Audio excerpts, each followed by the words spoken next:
Hello everyone, welcome to another episode of DevOps with Zach. So today I have my good colleague and my friend Khalid Komasuru with me today.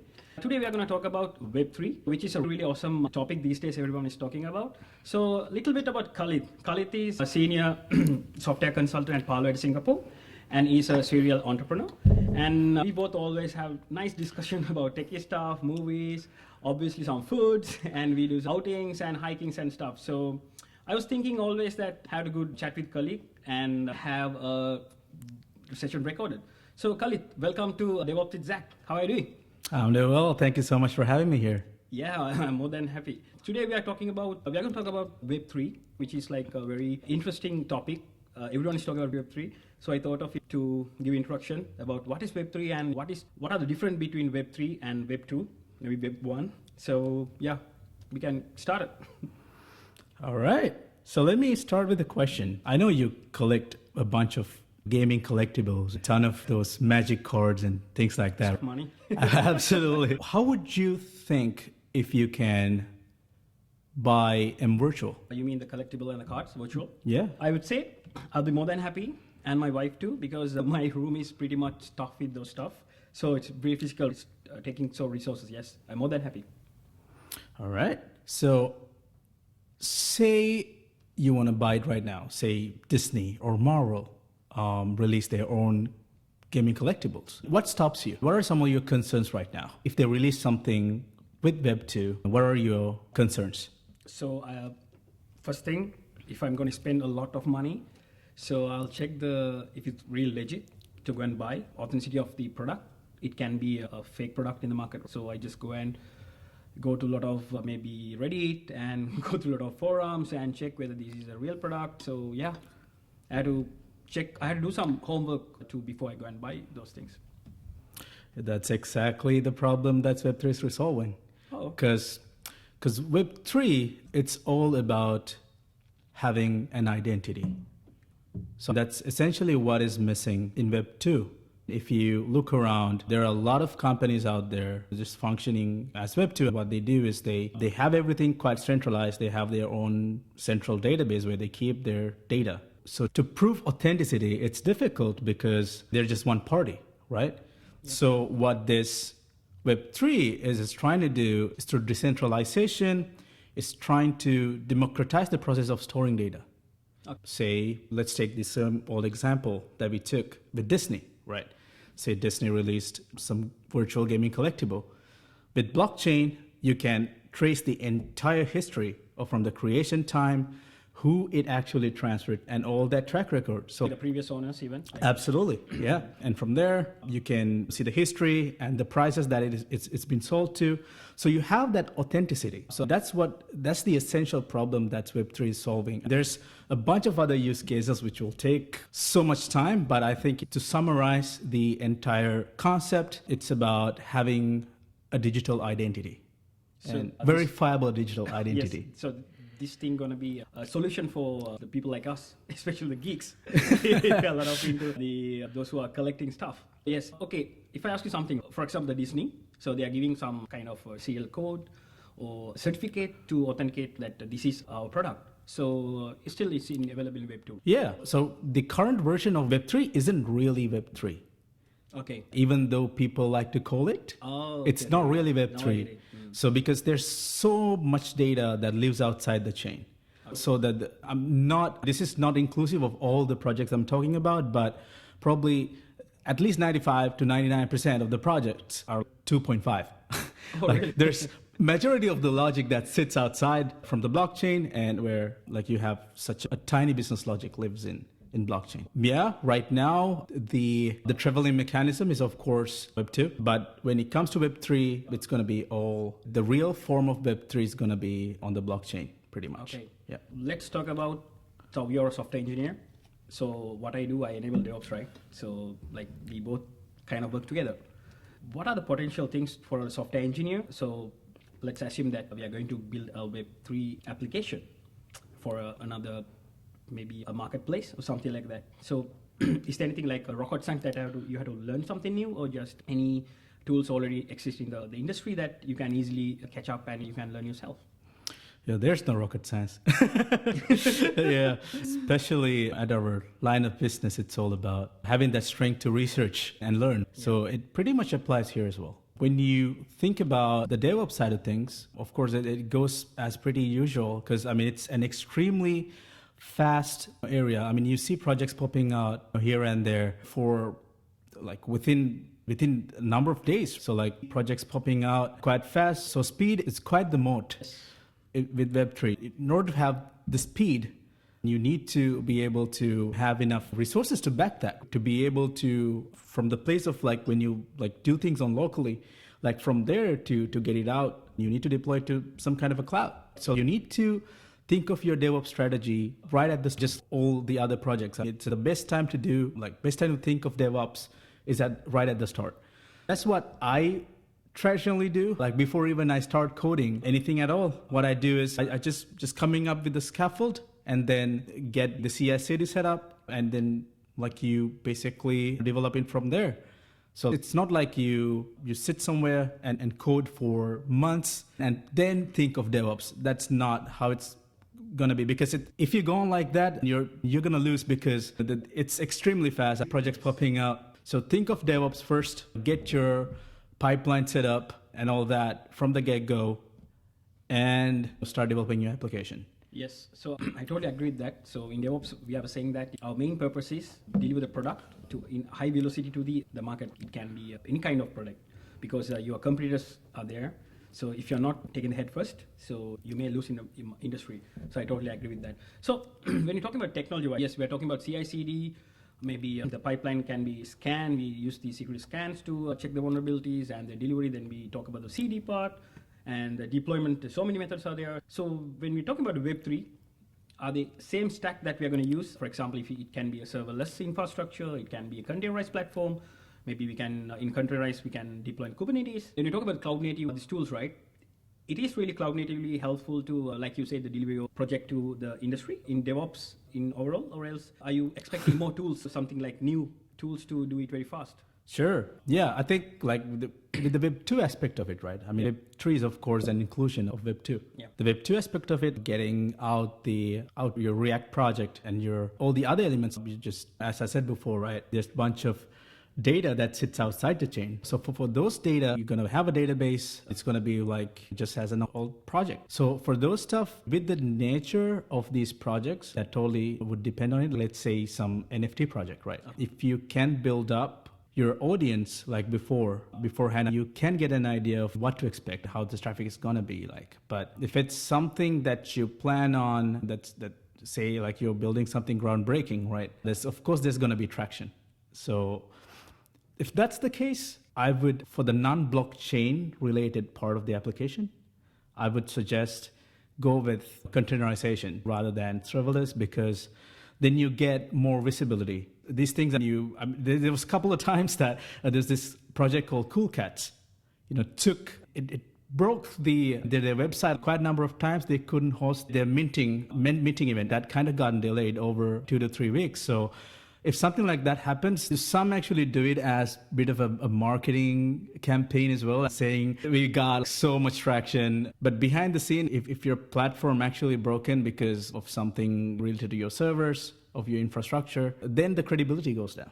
Yes, true. Yeah, because this is an environment, credibility is massively needed. And it impact the business as well. Absolutely. And in the process, it could even delay like minting process, and at the same time, interested parties may lose, and there's so much could happen. It's really important that you have visibility. That's the only reason I don't suggest serverless going into areas where it involves massive spiking. So sudden spikes, right? Yeah, that's what I would recommend. Just go with all, containerization, because you get better visibility. And from the blockchain side of things, there's this development tool called Alchemy. Alchemy. Yeah, that is something that we traditionally use these days to develop on Ethereum. And they are constantly evolving right now. I think they're claiming to be the AWS of blockchain. Oh, really? Yeah. Wow. So I think from probably within the next couple of months, we'll see more people using it. It was actually quite restrictive beta that they had till quite recently, but they have finally opened for people like us to use. Yeah. If there's somebody who's in blockchain development, I do recommend go check them out. There's so much cool things happening there. Yeah. Yeah, I can understand that the fact that, yes, this channel, it names DevOps, but we do talk about other related things as well. But today I mainly want to talk about the what's Web3, yes, and how the DevOps can involve.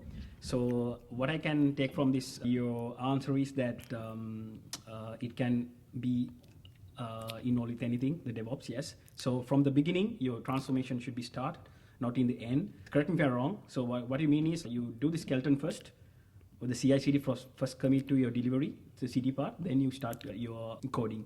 Yeah. So rather you wait till the end. So that's really interesting. I'm happy to say that you can involve DevOps in anywhere.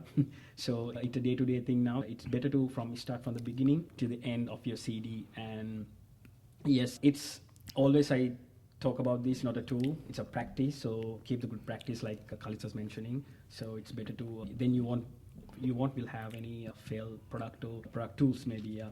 So Khalid, let's talk about security. So what do you think about the Web3, right? How secure these platforms or these Web3 is? If you want to host your own Web3 application or something like that, or website. So how secure this platform, how we can make it secure?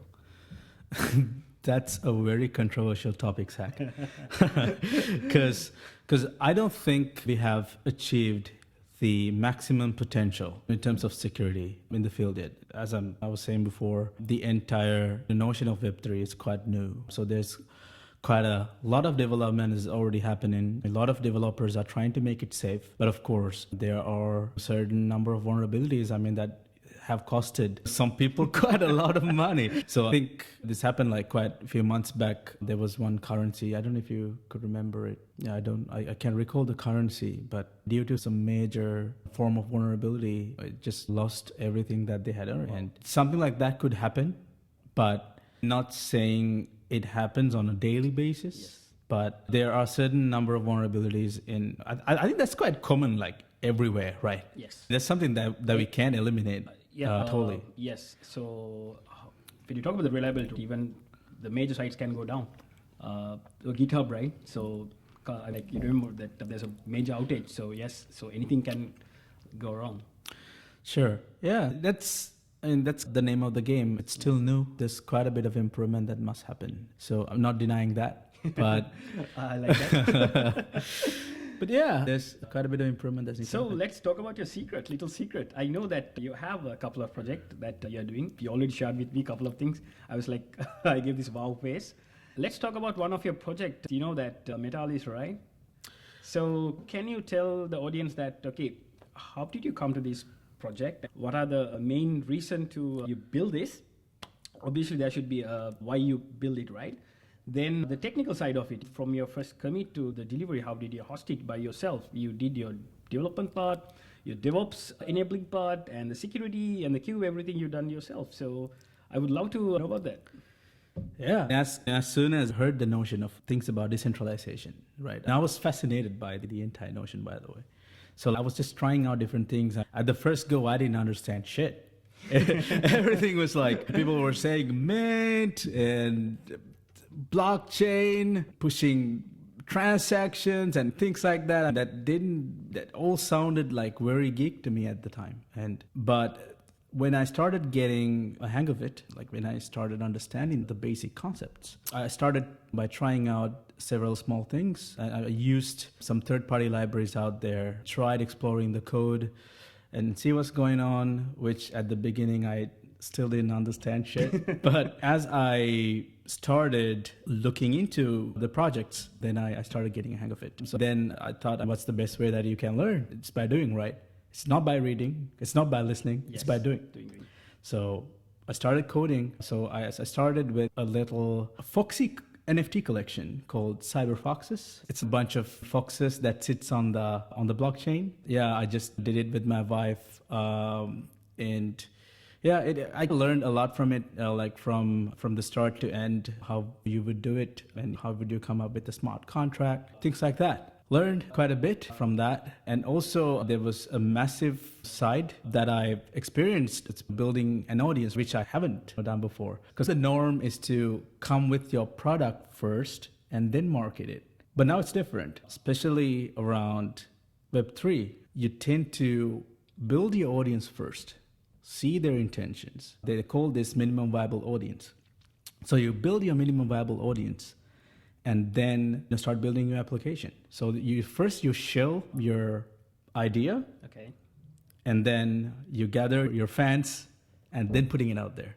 And that's the strategy that goes on. That was quite new to me at the time. So I learned a lot, built a decent amount of audience, and sold a few NFTs. By taking a ton of learning experiences from it, then I wanted to build something over a long time, and I wanted to solve a hard or complex problem and do it slowly, because that's one way that you can solve problems, and just by doing and trying things out in the long run, because I wanted a bit more complicated problem to solve. So having looked around and seen quite a number of metaverses popping out from here and there. There's Decentraland, there's Axie Infinity, and there's so many of the smaller metaverses as well coming from here and there. And even by looking at the numbers, I think there has been about around 700% of the number of transactions that has been increased from the last year in terms of metaverses. So looking at the trends, looking at the numbers, I thought this is going to be a mainstream at some point, right? Just like how we own real estate in the real world, will, of course, there's going to be a demand for a virtual real estate. Yes. In metaverses. Like say there can be some virtual reality gadget that you can wear and be present in the metaverse. So that entire notion, people have been embracing it. So I thought this is going to be something legit. So we should try and solve a real problem with virtual real estate. So we came up with Metalist. So Metalist is a virtual real estate listing aggregator. So what we intend to do is enable people to buy more virtual real estate and then able to buy and what they're actually looking for. At the start, we have already released the MVP, which we were able to do within like about 3 weeks. We have like bit of me and my couple of my friends, have gathered and a couple of solid weekend hacking. We complete the MVP within about three weekends. 3 weekends. 3 weekends, yes. Wow, that's cool. Yeah, process of getting it out there, of course. So like we after putting out so many post-it notes, we had so many ideas, so many things that we need to develop. We conquered down what we actually need to present some, and that is the listing aggregator end, which we finish it from start to finish within 3 weeks. The entire process was like we started with DevOps. Like we started picking out frameworks, picking out what we're going to be developing in. So we decided that so quickly, because all we wanted at that point was to validate whether if it's shit or it's going to go somewhere. Other than that, there's no point of you developing something for 3 months, with something that no one's going to use. Yeah. So started with DevOps, selected frameworks, and in terms of the tools for the front end, we use this framework called Remix. Okay. It's actually a quite new framework. Honestly, the reason why we went with it is we just wanted to try it out, and we've been hearing so many good stories about Remix and being efficient in server-side rendering side of things. So we picked that as the front-end framework. And for the back-end, we actually went with serverless, which was a learning point for us. It wasn't the ideal use case for it, to be honest. But later we converted it we actually containerized it. And so this is what you learned from the previous conversation we had, that you were telling, okay, serverless is not going for these sun spikes and stuff, right? So that's why you moved to the containers, right? Yeah, and actually another aspect of serverless for us was the cold starts. It was throwing off a bit, because being a listing aggregator, SEO is something quite important for us. So in order to achieve the highest number, you need to be able to serve it like super fast. So there was some bottleneck. Okay. Of course, by warming up certain number of containers, we alleviated it a bit, but not totally. In your serverless or the serverless side? Yeah. Okay. You were using Lambda or? Lambda. Okay. Yes. Lambda with API gateway. Lambda with API gateway. Yeah. Okay. So I think that's a good topic. Maybe we can have another session. Absolutely. Yes, because everyone talking about some threshold, and the Lambda invoking, there's a minimum number of concurrency you can do in Lambda. So I think we talk about that another day. It's going to be a very interesting topic. So I can invite another colleague, also serverless hero, so we can invite and have a good, cool discussion again. After that, you move to containers, right? So that in that situation also you had the same cold starting issue. So like Nope. We didn't have that any longer. After moving to containers, we had different issues, but of course there's going to be like early stages, like you're going to have issues. Okay. Because the question I had, because I know it's not relevant Web3, but it's a good point you mentioned. I have seen those who are not using good practices. Some using the content image 1 to some are 5 GB the image size, so it's not a good practice. So the content image should be immutable. You should be able to recreate this very fast to deploy it. So that's one point to always keep in mind. Containers are not like you can install everything and expect to start very fast. No, that's wrong. Yes, thank you for that point, Khalid. So let's continue our story. Yeah, sure. So in the end, we got things done and we wanted to release it. And we were wondering what are the means of marketing that we can do. And we didn't want to spend so much, because the real reason why we came up with Metalist is to enable people to buy more virtual land. Yeah. In order to empower them, we wanted to come up with a way that we can finance. So rather than just going out a major cut from your paycheck or your savings, just to come up with a way that you can pay it monthly and get it done. So that's what we wanted to develop afterwards. So that was our long-term. So we didn't want to spend so much money, and what we did was we just created some funny TikToks and put it out there. And that way we did get some traction. We did get about 1,000 to 2,000 visits, which was quite good at the time. Yeah, that's the end-to-end story and how we build it from start to finish. Now it's live? Now it's live. Okay. So later we can put all the links in the description. So absolutely. Everyone going can check, right? Yes. So I'm going to ask you the $1 million question now. I know with Web3, there's no any boundary for imaginations, right? You can do like things that you can even not imagine. So as a developer, as software engineer in this Web3, what do you think, like any imagination that you want to do, make it happen to this Web3 industry? I think there's a lot of possibility with the fact that like you have an identity. You can have a verifiable identity built virtually. That enables a whole plethora of options. One thing that I'm really fascinated about, it's metaverse and how that is being emerging with Web3. And I think that's a real deal. And there's so much options. Just these days you have Facebook and Twitter, Instagram, and there's like a lot of social networks, right? So I believe at some point metaverses will overtake, or some of the major companies, like for an example, Meta, that's building their own metaverse, right? So there's quite a lot of opportunity in the metaverse front, which I'm really excited about. And there's quite a lot of the mixed reality tech that's being emerging, which excites quite a number of people. Just imagine there's some cool headset that you can wear and be present and just have a virtual coffee or virtual beer with your friends, just at the comfort at home. Think about that. Yes.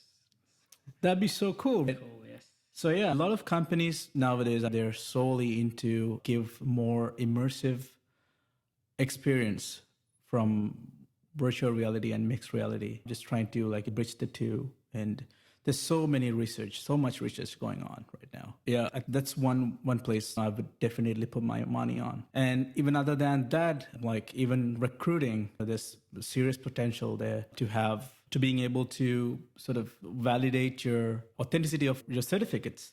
I mean, just not something that you just put it on LinkedIn. It's going to be like, say, an NFT. Say you complete some type of certification and you receive it as an NFT. So that's verifiable. You just can't just put it out there in LinkedIn anymore that you're saying, like, I got this, I got that. That's not going to be the case anymore. In the future, it's going to be you have wallet, and in the wallet, you have that NFT that you gotten as a certificate. When you connect the wallet, then it will get it. Otherwise, it won't. So that's one. So that's one way that it could disrupt recruiting industry, and it could help them a lot to see who's cheating and see who's like. And yeah, I think every industry is going to have its own impact. Another industry that I can think of, it's the entertainment. Think of your favorite nightclub, right? Just have their like your own sort of VIP membership. Right now, it's just a tag or like a card somewhere which they control.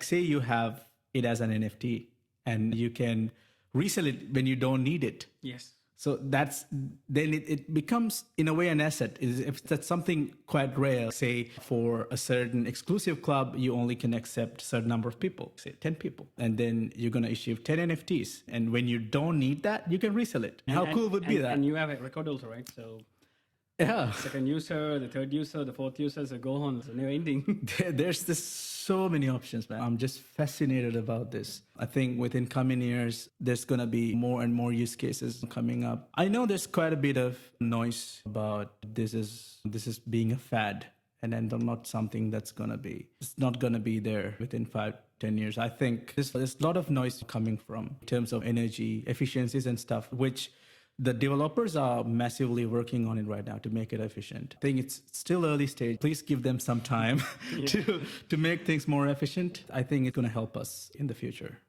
Wow.